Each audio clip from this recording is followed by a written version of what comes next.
Todavía recuerdo el golpe de frío en el aire aquella noche, el 14 de enero, la víspera de mi 30º cumpleaños.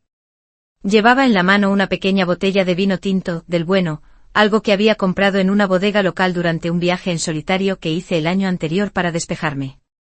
Era un regalo para mis padres, algo con lo que celebrar, quizá reírnos durante la cena, recordar historias de la infancia e incluso soportar unas cuantas fotos de bebé vergonzosas que mi madre siempre sacaba cuando había invitados. Así era como me lo imaginaba. Una cena tranquila con mi familia, quizá un pastel al final. Nada grande, solo algo normal, reconfortante. Pero cuando aparqué en la entrada de su casa, ya noté que algo no iba bien. Ningún coche extra aparcado fuera como había esperado. No había globos ni luces en las ventanas, solo la luz del porche lanzando un tono amarillo apagado sobre la puerta, como llevaba haciendo las últimas 2 décadas. Me dije que quizá este año querían hacerlo discreto. Yo no había pedido nada, solo mencioné que iría después del trabajo. Tampoco es que estuviera esperando una fiesta. Entonces la vi. Una hoja de papel, pegada de forma torcida en la puerta principal. Solo una frase escrita con rotulador negro grueso: no eres bienvenido aquí. Me quedé allí un segundo sujetando la botella de vino con ambas manos, releyendo las palabras como si las estuviera entendiendo mal. Como si fuera una broma. Alguna broma que podría haber preparado mi primo pequeño. Pero la letra era inconfundible. La caligrafía inclinada y dramática de mi madre, con bucles extra en la I y en la H. Se me hundió el estómago.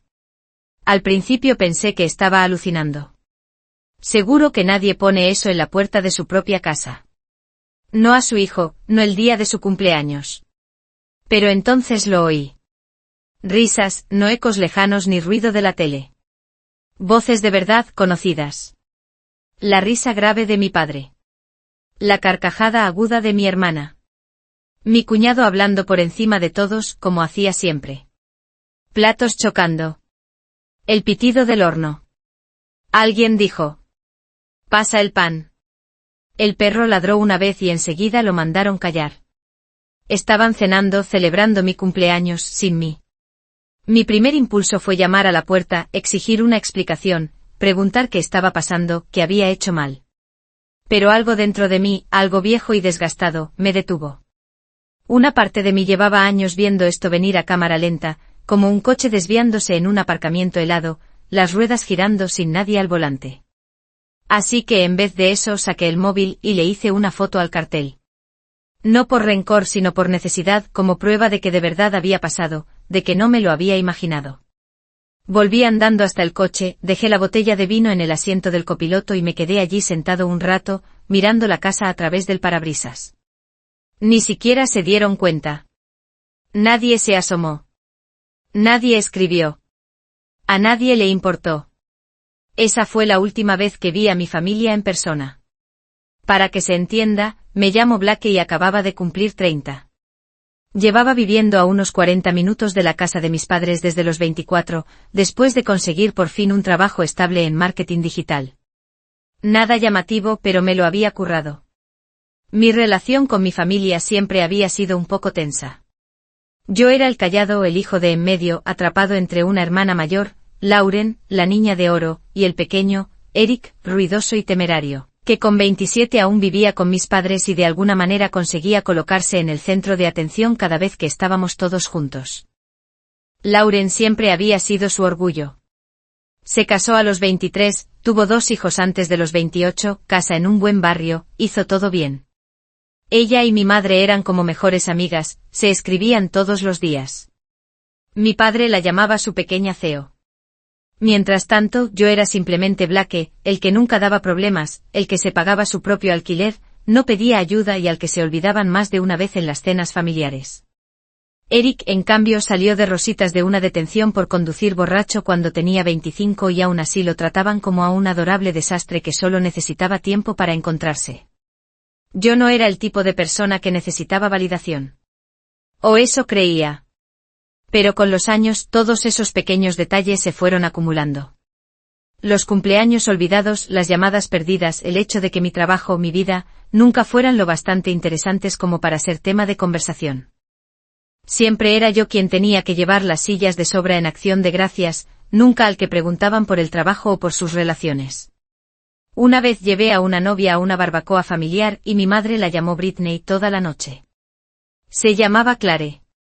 Aún así seguí yendo porque eran mi familia, porque pensaba que quizá algún día todo encajaría. Que verían quién era de verdad, no quién no era. Así que aquella noche de pie en ese porche, mirando aquel cartel, sentí que algo dentro de mí se rompía y se recolocaba. No era rabia ni siquiera tristeza, solo un silencio frío que se asentaba. Me fui a casa. Bloqueé todos sus números. Uno por uno, sin mensaje, sin explicación, ni siquiera a Lauren, que llevaba meses sin ponerse en contacto. Estaría demasiado ocupada con su familia de verdad. Borré el grupo familiar. Bajé los pocos marcos de fotos que tenía de nosotros en mi piso. Era como celebrar un funeral silencioso. Solo yo y los fantasmas. Durante un tiempo no supe nada. Nadie me buscó. Nadie me escribió. No hubo cartas ni señales de humo. Era como si me hubieran borrado. Y me acostumbré a eso más rápido de lo que creía. Empecé a dar largos paseos, a cocinar más, fui a terapia, construí rutinas nuevas. Incluso me ascendieron. Luego, más o menos un año después, casi el mismo día, me llegó una solicitud de mensaje en Facebook. Era de una cuenta que no reconocía. La foto de perfil estaba en blanco, pero el nombre era inconfundible. Mi padre: Blake, sé que estás enfadado, pero tenemos que hablar. Es urgente. Me quedé mirando el mensaje un minuto entero antes de cerrarlo. Me temblaban las manos. No contesté. Ni siquiera lo bloqueé. Lo dejé ahí colgando como una fruta podrida en un árbol muerto. 2 días después, otro mensaje. Esta vez de Lauren. No sé por qué sigues así. Lo que pasó el año pasado fue un malentendido, pero ahora de verdad te necesitamos. Mamá y papá están en problemas. Contesta, por favor. Ese me impactó de otra manera. No era solo el mensaje. Era el tono. Como si el problema fuera yo. Como si estuviera castigándoles de forma injusta. Lo leí otra vez y solo podía pensar en el cartel de la puerta. Las risas. La forma en que ni siquiera notaron que yo estaba fuera. Una semana más tarde los mensajes subieron de nivel. Eric intentó llamar desde otro número. Luego mi madre me escribió desde el correo de la iglesia. Estaban en problemas económicos, a punto de perder la casa porque el banco se la embargaba, y necesitaban ayuda. Dinero, y rápido. Por lo visto, Eric había acumulado deudas a su nombre y al de ellos, y Lauren y su marido estaban sin un duro por una reforma en su casa. Acudían a mí, al hijo invisible, al que no era bienvenido. Y ahora estaban furiosos porque yo no me lanzaba a salvarlos. A partir de ahí fue todavía peor. Mensajes llenos de culpa, textos larguísimos sobre los lazos de familia, y cómo puedes hacerle esto a tu propia madre. Incluso un mensaje de voz de mi padre prácticamente gruñendo que yo estaba exagerando por un solo error y que estaba dejando que un rencor destruyera a toda la familia. No borré nada. Lo guardé todo porque algo en mí había cambiado la noche de ese porche y no iba a permitir que esta vez reescribieran la historia. Pero lo que ellos no sabían, lo que aún no saben, es que no solo los estaba ignorando. Estaba planeando algo, y no se lo iban a ver venir. No respondí a ninguno de sus mensajes de inmediato. Solo los observaba llegar, uno detrás de otro, cada uno cargado de culpa, negación y un extraño aire de derecho adquirido. Era como si se hubieran saltado la parte de la disculpa, y hubieran ido directos a la parte en la que se suponía que yo debía salvarlos. Como si no hubiera pasado nada. Como si yo tuviera que haber hecho como si no hubiera pasado nada pese a que, literalmente, me habían dejado fuera de mi propia familia el día de mi cumpleaños. Como si no tuviera derecho a estar dolido. Pero esperé. Esperé para ver si quizá alguien se dignaba a reconocer lo que habían hecho. Sin súplicas, sin manipulación, solo asumirlo. Nunca lo hicieron. Lauren fue la primera en romper el silencio a lo grande. Se presentó de improviso en mi piso con unas gafas de sol enormes y uno de esos cafés helados a medio derretir que siempre iba bebiendo cuando algo en su vida le estresaba. Como cuando su marido se olvidaba de su aniversario o cuando el hijo del vecino conseguía una plaza en una guardería mejor que la de su hija. Ni siquiera sabía cómo había conseguido mi dirección. Sé que estás enfadado, dijo en cuanto abrí la puerta, de pie sobre mi felpudo como si le hubiera ofendido. ¿Qué quieres, Lauren? Pregunté con la voz baja. Ella echó un vistazo al interior del piso, como esperando encontrar señales de miseria. Una caja de pizza, restos de comida para llevar, quizá una botella de vino barato y una manta vieja en el sofá. En cambio vio un salón ordenado, una estantería pequeña con novelas que yo realmente leía y un ligero olor a café y limpiador con olor a pino. Había construido una vida tranquila, y creo que eso la descolocó. Van a perder la casa, dijo dando un paso hacia adelante como si siguiéramos discutiendo como cuando éramos pequeños. Eric la ha liado. Mamá y papá están asustados. Y ahora me echan la culpa a mí por no hacer más porque no quiero pedir una segunda hipoteca. Pero yo tengo 2 hijos, Blake. Tú ni siquiera tienes. No, la corté seco. Se calló un segundo. Ni siquiera fuiste a la cena, dije aún sujetando la puerta. La noche de mi cumpleaños tú no estabas, pero tampoco llamaste. No preguntaste por qué no había ido. Yo pensé que quizá habías cancelado. Lauren. Ella apartó la mirada y la voz se le volvió plana. Mamá dijo que no querías venir. Ahí estaba. La mentira. Tan fácil. Tan ensayada. ¿Y te lo creíste? Pregunté. Después de 30 años siendo ignorado, apartado, excluido, después de todas las veces que estuve ahí, apoyándote, respaldándote, ¿de verdad pensaste que simplemente pasaba de mi propio cumpleaños? Cruzó los brazos. Mira, no he venido a discutir. Estoy intentando arreglar esto. Somos familia, Blake. Dejé que esas palabras flotaran en el aire un momento, luego di un paso atrás y cerré la puerta suavemente delante de su cara. Se fue sin volver a llamar. Pasaron 2 semanas. Más correos, más mensajes.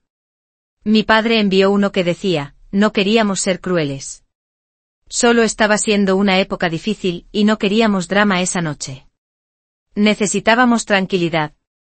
Esa frase se me quedó grabada. Necesitábamos tranquilidad. Como si mi presencia rompiera su tranquilidad. Como si yo fuera la tormenta. El siguiente punto de inflexión llegó cuando me encontré con mi tío, el hermano pequeño de mi madre, en una cafetería del centro. Hacía más de 1 año que no veía al tío Pete, pero siempre me había tenido más cariño a mí que a los demás. Charlamos un rato, cosas sin importancia, hasta que sacó el tema del embargo de la casa. Me dijo que estaban hablando con todo el mundo, intentando conseguir a alguien que les echara una mano durante unos meses. Asentí. Ya me he enterado, dije. Sabes, tu padre me dijo que te ofreciste a ayudar, pero que luego te echaste atrás en el último momento. Se me tensó la mandíbula. Eso no es verdad, dije, completamente serio. Pete frunció el ceño. Ya a mí tampoco me cuadraba. Me pareció raro.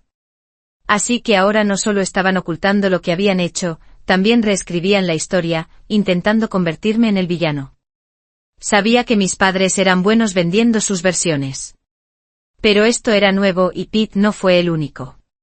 Me llegó por otro primo que yo había abandonado a la familia en su momento de necesidad, que estaba resentido por una tontería y que guardaba rencor como un crío. Eso fue la gota que colmó el vaso. No dije nada en público.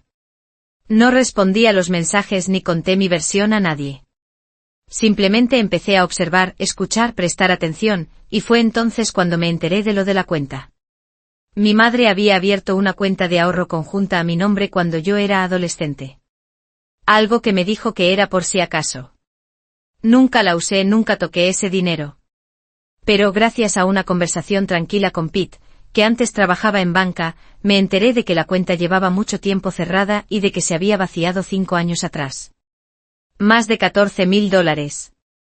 Dinero que se suponía que era mío, de una vieja herencia, algo que me dejó mi abuela cuando murió, cuando yo tenía 19 años. Nunca vi ni un céntimo.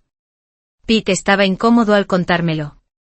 No quería meterme, dijo, pero pensé que debía saberlo. Dijeron que lo necesitaban para la rehabilitación de Eric.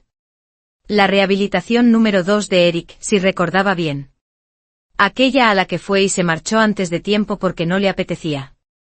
Esa en la que mis padres le aplaudieron por intentarlo, aunque la dejó a medias y se pasó el año siguiente tirado en sofás de amigos y reventando la tarjeta de crédito. Me sentí enfermo. No era por el dinero. No de verdad. Era por el patrón, por la traición, por el hecho de que me habían robado en silencio y luego me habían apartado cuando ya no les servía. Me habían estado utilizando emocionalmente, económicamente y ahora también con mi reputación. Y cuando por fin dejé de dar, actuaron como si el que se hubiera dado la vuelta hubiera sido yo. Lo guardé todo. Capturas de pantalla, mensajes de voz, copias de los extractos de la cuenta que Pete me ayudó a localizar. Empecé a documentarlo todo, no por paranoia, sino por preparación, porque no iba a seguir interpretando el papel que ellos me habían asignado. Luego llegó la traición que destrozó el último trozo de mí que aún, de forma estúpida, esperaba que cambiaran. Era un domingo por la tarde cuando recibí el mensaje. No de Lauren, no de mis padres, declaré. Sí, esa Clare, mi ex. La misma a la que llamaron Britney en aquella barbacoa. La que lo dejó conmigo 2 años atrás porque dijo que no quería casarse con alguien con una familia como la mía. No habíamos hablado desde entonces. Su mensaje fue corto, frío y devastador: tu madre se ha puesto en contacto conmigo. Me dijo, estás fatal, como descontrolado. Y me preguntó si me plantearía hablar contigo, a ver si conseguía que entraras en razón. Le dije que no volviera a escribirme. Solo pensé que debía saberlo. No sé cuánto tiempo me quedé mirando la pantalla. Mi madre. Mi propia madre se había puesto en contacto con mi exnovia a mis espaldas, le había dicho que estaba descontrolado e intentó manipularla para que volviera a implicarse emocionalmente conmigo. ¿Para qué? ¿Para hacer que reaccionara, arrastrarme de vuelta al redil? Sentí que me faltaba el aire. Fue humillante. Fue una invasión. Y fue la violación de mi intimidad más grotesca que había vivido nunca. No es que hubiera cruzado una línea.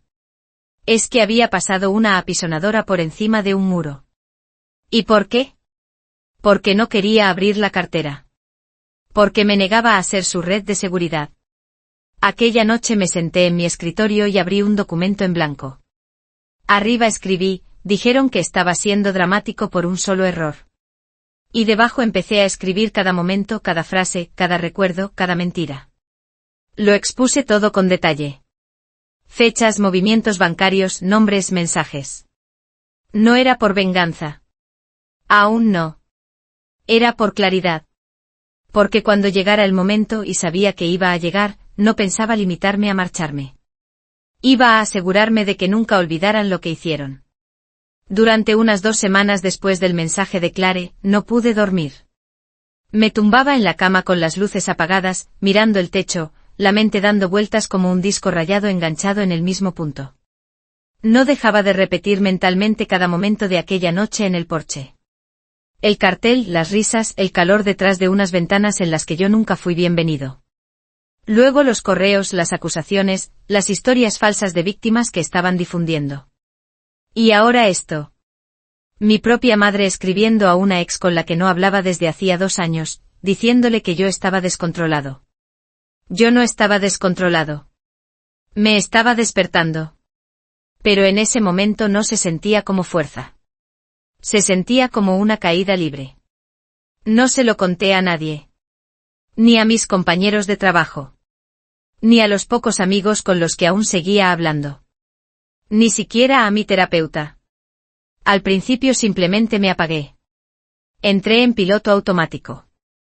Despertarme, ducharme, comer algo pequeño, ir al trabajo, sonreír educadamente en las reuniones, reírme cuando alguien hacía un chiste malo sobre hojas de cálculo, responder correos como si no pasara nada. Siempre se me había dado bien ser invisible. Me educaron para eso. Lo aprendes pronto cuando eres el que sobra. Aprendes a plegarte, a ocupar justo el espacio suficiente para ser tolerado, no tanto como para ser una carga. Pero al final, esa habilidad para sobrevivir empieza a sentirse como un ataúd. Una noche me quedé hasta tarde en la oficina. No porque tuviera que trabajar, sino porque no quería volver a casa. Mi piso se había vuelto demasiado silencioso. Demasiado quieto, parecía una sala de espera en la que llevaba años sentado, esperando a que alguien entrara por la puerta con respuestas. En su lugar, solo tenía una cena fría y esa estúpida botella de vino que seguía sin abrir desde mi cumpleaños. Estaba en la encimera, como un recuerdo cruel. Recuerdo que me dejé caer sobre el escritorio con el brillo del monitor iluminando mis ojos cansados y susurré. ¿Por qué no he sido suficiente? Era la primera vez que lo decía en voz alta.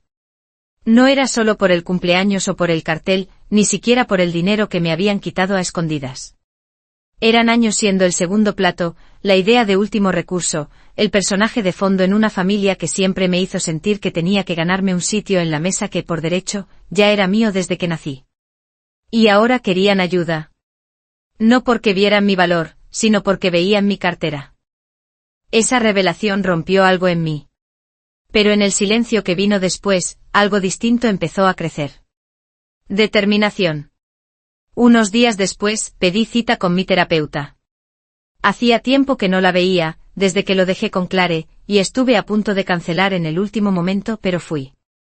Me senté frente a ella, todavía medio aturdido, y lo único que dije fue: creo que he terminado de fingir que van a cambiar. Ella asintió, no dijo nada, solo esperó. Y por primera vez le conté todo, no solo lo de la superficie, no solo eso de mi familia no me entiende. Le hablé del cartel en la puerta, de la herencia robada, de las mentiras que estaban difundiendo, de Clare, de los mensajes, de los chantajes emocionales, de todo. Salió de mí como agua de una presa rota. La voz me temblaba. Las manos también, pero no paré. Y cuando terminé, ella se quedó en silencio un rato antes de preguntar por fin: ¿cómo sería la sanación para ti, Blake? Esa pregunta me persiguió durante días. Al principio no tenía respuesta. No estaba seguro de llegar a curarme del todo alguna vez. Pero sí sabía lo que ya no quería. No quería ser el hijo fiable e invisible. No quería ser el plan B, la viga silenciosa sosteniendo una casa que nunca me dio cobijo. Así que empecé poco a poco. Redecoré mi piso. Nada exagerado, solo cambios. Me deshice del viejo sofá que me dieron mis padres cuando me independicé. Un trasto lleno de manchas de café y con los cojines hundidos que nunca me había molestado en cambiar. Me compré uno que de verdad me gustaba. Firme, limpio, nuevo. Doné ropa vieja, compré sábanas nuevas, moví los muebles de sitio, colgué cuadros que de verdad me importaban. Se sentía como recuperar espacio en mi propia vida. Luego empecé a cocinar otra vez. Había olvidado cuánto me gustaba. No hablo de comidas al microondas ni de pasta hecha a toda prisa, sino de cocinar en serio. Una noche preparé un guiso de lentejas que estuvo haciéndose a fuego lento durante horas, con pan de ajo y zanahorias asadas. El piso se llenó de calor. Encendí una vela, puse la mesa con platos de verdad. Estaba solo, pero por primera vez eso no se sintió como soledad. Se sintió como paz. En el trabajo empecé en silencio a buscar nuevos puestos. No porque odiara mi trabajo, sino porque me di cuenta de que me había conformado. Llevaba toda la vida jugando sobre seguro. Con miedo a arriesgar. Con miedo a ser demasiado. Mi padre siempre decía: agradece lo que tienes, que en realidad significaba no pidas más. Pero yo quería más. Así que actualicé mi currículum, comencé a hacer contactos, envié correos, recibí unas cuantas negativas. Pero un día me escribió una pequeña agencia creativa. Les gustó mi trabajo. Les impresionó una campaña en la que había participado. Me ofrecieron un puesto con más responsabilidades, más dinero y, lo más importante, respeto. Lo acepté y fue como salir al sol después de años de cielo encapotado. Los mensajes de mi familia seguían llegando. Más desesperados ahora, más manipuladores.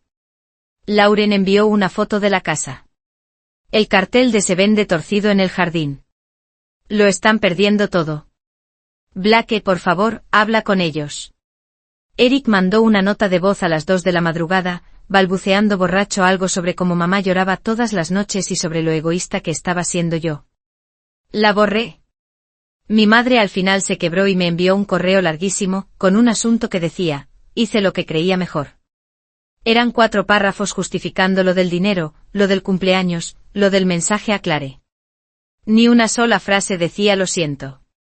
Ni una sola vez preguntaba cómo estaba yo. Terminaba con, te arrepentirás de darle la espalda a tu familia.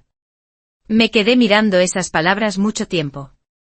Y en lugar de llorar, me reí, porque por primera vez en mi vida supe que no me iba a arrepentir. Ni un poco. Mi ascenso no fue dramático. No hubo una transformación de la noche a la mañana. Ni una gran revelación. Fue algo sutil, constante como una marea lenta que sube. Remodelando la orilla sin hacer ruido. Empecé a correr por las mañanas. Solo medio kilómetro al principio, luego 1, luego más. Me hice listas de reproducción, me compré zapatillas nuevas, empecé a seguir mis progresos. Retomé la fotografía, algo que no tocaba desde la universidad. Sacudí el polvo de mi vieja reflex y comencé a hacer fotos de amaneceres, de calles de la ciudad, de gente en el parque. Abrí una cuenta de Instagram para ello. Creció poco a poco. Unos cuantos desconocidos comentaron mis fotos. Eso se sintió bien. Los fines de semana hacía voluntariado en un centro comunitario, ayudando a adolescentes con sus currículums y con solicitudes para la universidad. Me daba un propósito. Me recordaba que tenía algo valioso que ofrecer, que mi voz importaba, e hice nuevos amigos. No muchos, pero buenos. Gente que no me conocía como el callado o el hijo de repuesto. Gente a la que le gustaba estar conmigo por cómo era ahora, por el hombre en el que me estaba convirtiendo. Ese hombre no necesitaba su aprobación. No necesitaba demostrar su valor. Pero eso no significaba que hubiera olvidado. Una tarde lluviosa, casi 10 meses después de aquella noche de cumpleaños, recibí una llamada de un número desconocido. Dejé que saltara el buzón de voz. Luego la escuché. Era mi padre. Blake, ya no sé qué decirte. Sé que te hemos hecho daño, pero esto es demasiado. Estás eligiendo ver cómo tu familia se desmorona. Espero que estés orgulloso. Colgó. Sin disculpas, sin asumir nada, solo otro intento de hacerme sentir culpable. Pero yo no estaba viendo cómo se desmoronaban. Estaba viendo cómo las consecuencias de lo que habían construido por fin les alcanzaban. Y pronto iba a hacer más que mirar, porque llevaba tiempo preparándome, con paciencia, en silencio, con estrategia. Y cuando llegara el momento descubrirían exactamente en quién me había convertido sin ellos. El correo de mi padre, el de espero que estés orgulloso, no fue lo que más dolió. Lo que dolió fue lo predecible que era. Porque incluso después de todo, después de la humillación de mi cumpleaños, del robo de la herencia, de la mentira a Clare, de los cotilleos que habían difundido, seguían pensando que podían controlar el relato. Seguían viéndome como el mismo Blake de siempre, el hijo de fondo, el invisible, el que acabaría cediendo, el que siempre hacía lo correcto, aunque eso significara desangrarse en silencio por la comodidad de los demás. Ese Blake ya no existía. Y ahora no solo estaba reconstruyéndome. Me estaba preparando. Porque cuando gente como ellos cae, siempre busca a alguien a quien culpar, a alguien a quien arrastrar consigo. Y esta vez yo no iba a ser ni su red de seguridad ni su cabeza de turco. Esta vez iba a ser su espejo, y me iba a asegurar de que no pudieran apartar la mirada. Empecé por los documentos. Pete, el tío Pete, el único hombre honesto que quedaba en nuestra órbita, me había ayudado a recopilar los antiguos extractos bancarios hacía un tiempo. Había movido algunos hilos discretamente en la cooperativa de crédito donde solía trabajar y entre los dos lo confirmamos. La cuenta de la herencia a mi nombre se había vaciado 5 años atrás, poco a poco. Sacadas de cajero, transferencias una tras otra, todas registradas con las credenciales de acceso de mi madre. Entonces le pregunté si podían ser responsables legalmente. Él suspiró. Es complicado. Técnicamente ya eras mayor de edad cuando se hicieron los movimientos y tu nombre estaba en la cuenta, pero no reclamaste nada hasta ahora. No es imposible, pero es un proceso largo. En su momento no seguí adelante, pero ahora las cosas eran distintas. Ya no buscaba el dinero. Buscaba ventaja. El siguiente paso fue Clare. Tardé 3 días en reunir el valor para escribirla.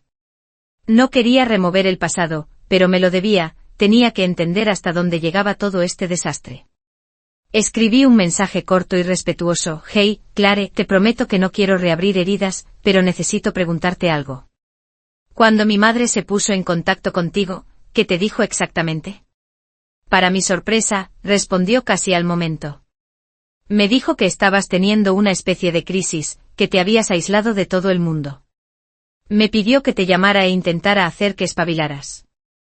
Lo pintó como si estuvieras cayendo en un agujero muy oscuro. Dijo que estaba preocupada por tu salud mental. Me quedé helada, Blake.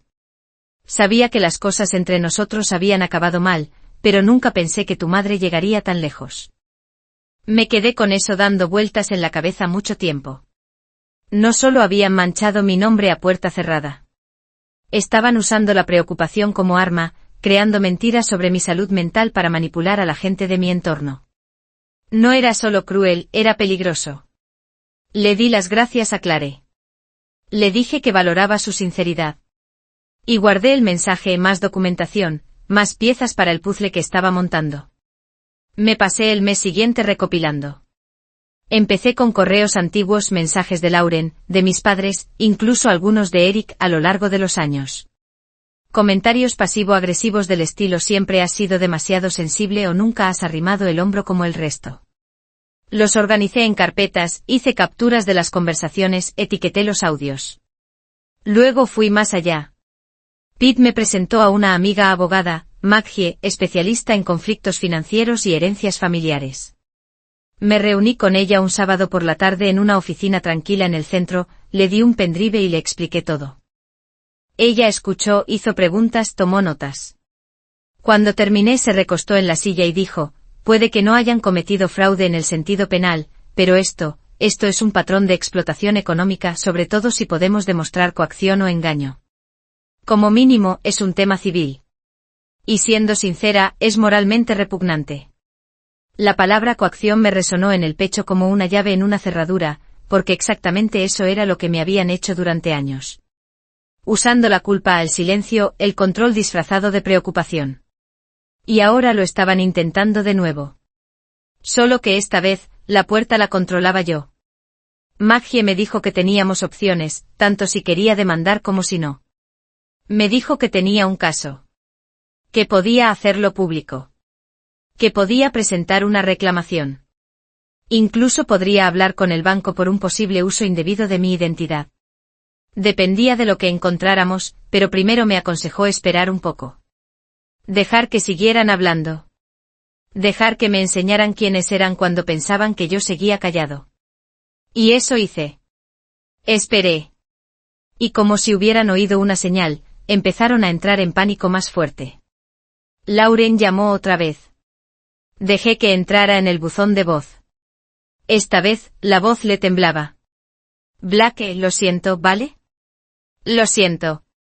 Yo no sabía lo de la cuenta. Yo no sabía lo del cartel. Es que tengo tantas cosas encima, los niños, el trabajo, todo. Mamá y papá se están desmoronando. Se pasan el día discutiendo. Eric amenaza con irse de casa. Pueden perderla. Por favor, habla con ellos. Por favor. Luego, tras una pausa, añadió. Tú no eres tan frío. Este no eres tú. Pero sí era yo. No frío, solo despierto. Ya no era el que sostenía la cuerda mientras ellos jugaban al tira y afloja con mi dignidad.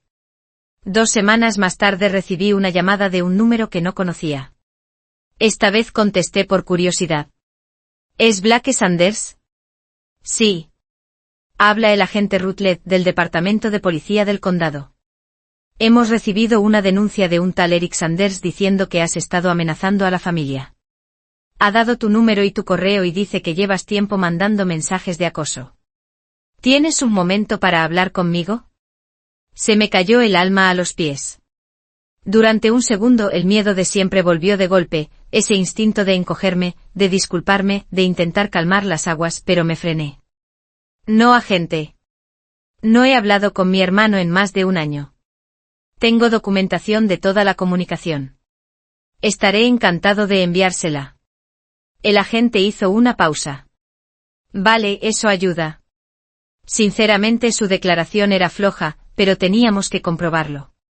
¿Te importa mandarme lo que tengas? Se lo mandé.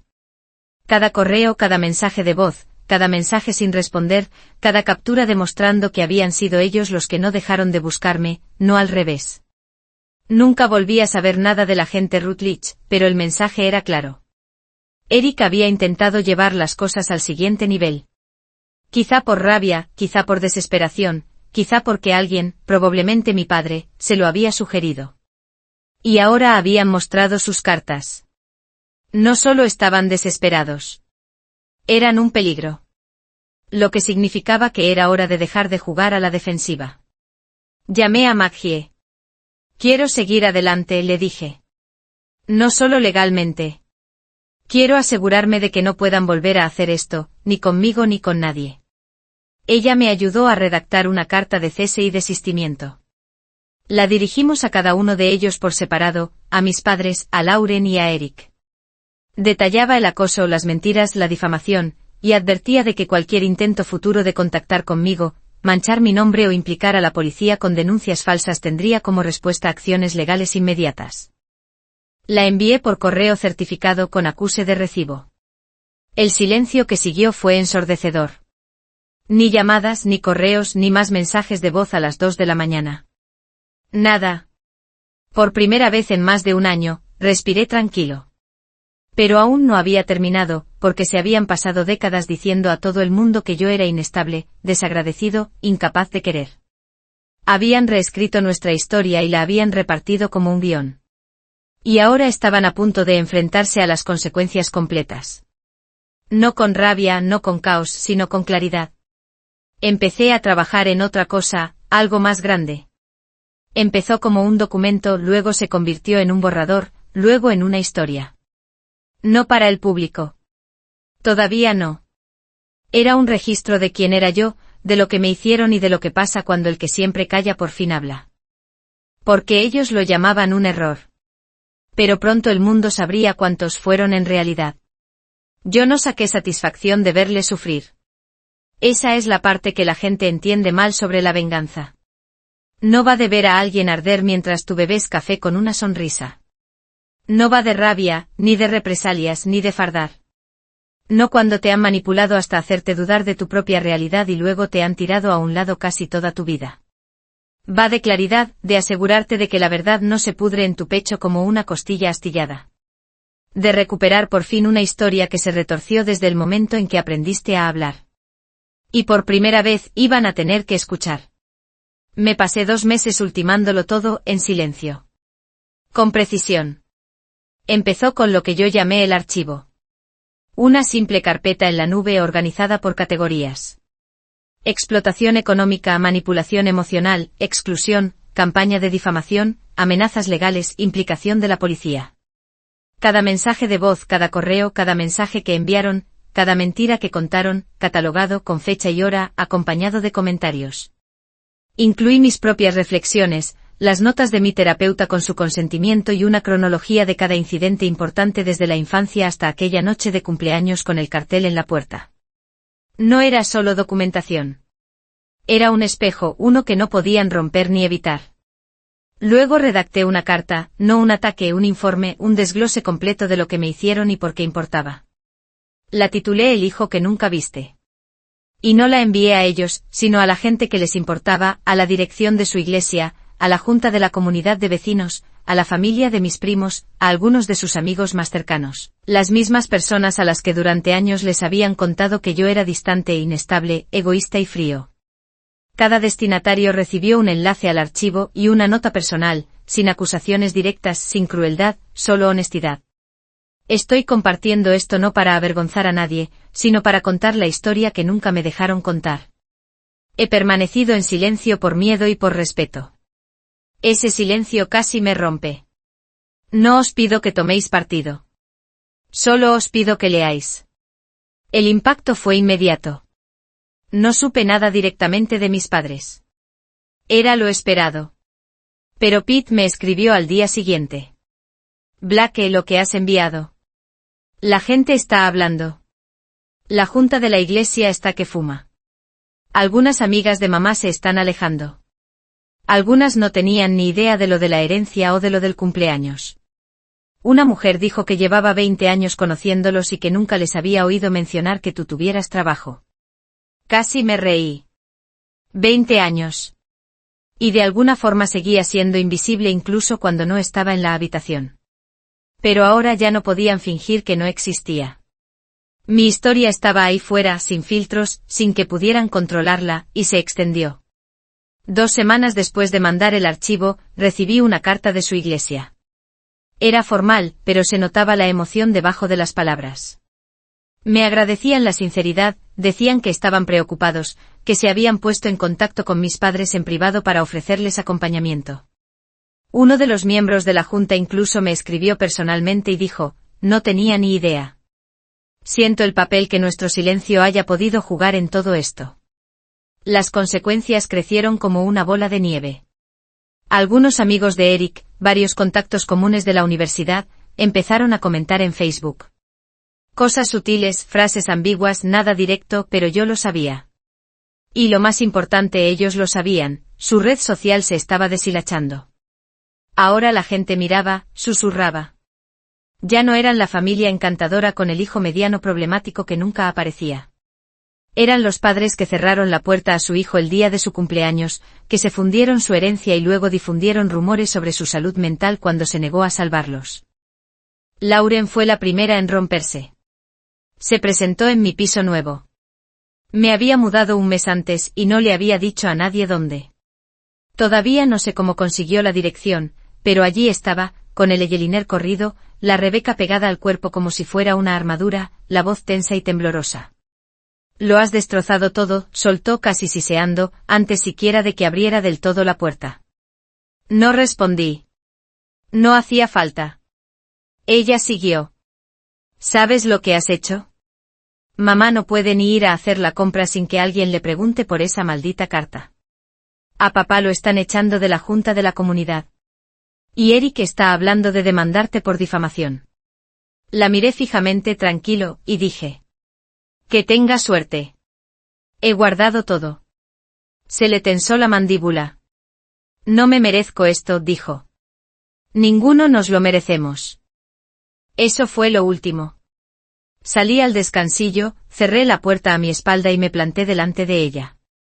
No con rabia, no con superioridad, sino con algo más frío. Más limpio. Llevo años suplicando, dije en voz baja. Pidiendo reconocimiento, un poco de espacio, un mínimo de decencia. Os he dado oportunidad tras oportunidad. Nunca he explotado, nunca he ido a haceros daño. Seguía apareciendo incluso con la esperanza de que algún día alguien me viera. Di un paso más hacia ella. Esto lo habéis creado vosotros, todos, con cada mentira, con cada silencio. Cada vez que poníais los ojos en blanco y decíais que estaba exagerando. No te importaba yo, Lauren. Te importaba la versión de mí que podías controlar. El que se callaba y recogía los trozos. Los ojos se le llenaron de lágrimas. Estábamos intentando proteger a la familia. No, dije con la voz endureciéndose. Estabais intentando proteger la imagen de la familia. No respondió.